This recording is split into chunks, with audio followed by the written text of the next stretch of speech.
পাকিস্তানের দক্ষিণ পশ্চিমের বেলুচিস্তান প্রদেশে আজ জোড়া বিস্ফোরণে অন্তত 25 জন নিহত হয়েছে, আহত হয়েছে 40 জনেরও বেশি। বিস্তারিত থাকছে এনআইপি নিউজে, সাথেই থাকুন।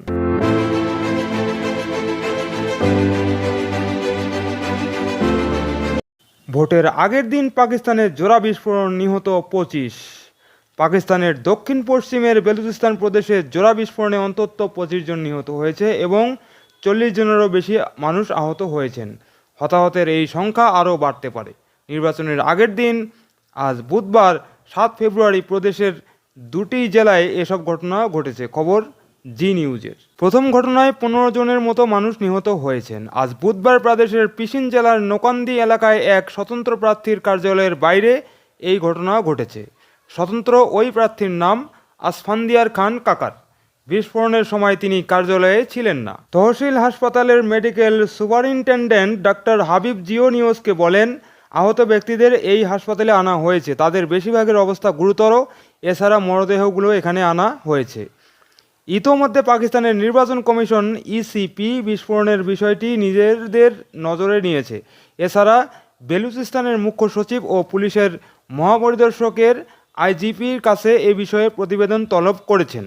অন্যদিকে বুধবার বেলুচিস্তানে আরেকটি বিস্ফোরণের খবর পাওয়া গেছে। এবার কিল্লা সাইফুল্লাহ জেলায় জমিয়ত উলেমা ই ইসলাম ফজলের JUIF নির্বাচনী অফিসের কাছে এই বিস্ফোরণ হয়েছে। এই ঘটনায় 10 জনের মতো মানুষ নিহত হয়েছে, আহত হয়েছেন আরও অনেক মানুষ। আগামীকাল বৃহস্পতিবার পাকিস্তানের জাতীয় ও প্রাদেশিক পরিষদের নির্বাচনের ভোট হবে। এই নির্বাচনের মাধ্যমে প্রাদেশিক ও কেন্দ্রীয় সরকার বেছে নেবেন 12 কোটি 80 লাখ পাকিস্তানি ভোটার।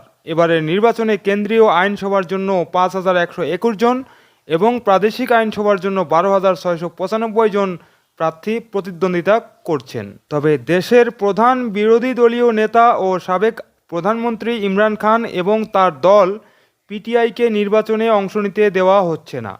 4 মামলায় দোষী সাব্যস্ত করে ইমরানকে 34 বছরের কারাদণ্ড দেওয়া হয়েছে। তবে পিটিআই ও ইমরান সমর্থকদের দাবি, রাজনৈতিক উদ্দেশ্য প্রণোদিতভাবে তাকে এসব সাজা দেওয়া হয়েছে। বর্তমানে কারাগারে বন্দী তিনি। ফলে নির্বাচনের সময় যত এগিয়ে আসছে ভোটে কারচুপি নিয়ে আশঙ্কা, উদ্বেগ ও তত বাড়ছে। নির্বাচনী হাওয়া বইলেও পাকিস্তানের নিরাপত্তা পরিস্থিতি মোটেও ভালো না। 2015 সালের পর সদ্য বিদায়ী 2023 সালে সবচেয়ে বেশি সন্ত্রাসী হামলা হয়েছে। এমনকি নির্বাচন পূর্ববর্তী সহিংসতায় বেশ কয়েকজন সংসদ সদস্য প্রার্থী প্রাণ হারিয়েছেন। দেশের এমন ভয়াবহ নিরাপত্তা পরিস্থিতির কথা উল্লেখ করে নির্বাচন পেছাতে সংসদের উচ্চকক্ষ সিনেটের প্রস্তাব পাস হয়েছে। তবে এই প্রস্তাব অগ্রাহ্য করে বৃহস্পতিবারেই ভোটের আয়োজন করেছে দেশটির নির্বাচন কমিশন ইসি।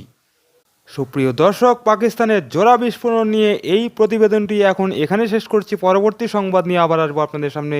আর সে পর্যন্ত ভালো থাকবেন, ভালো রাখবেন এবং চ্যানেলটি সাবস্ক্রাইব করে এনআইপি নিউজের সাথেই থাকবেন। ধন্যবাদ সবাইকে।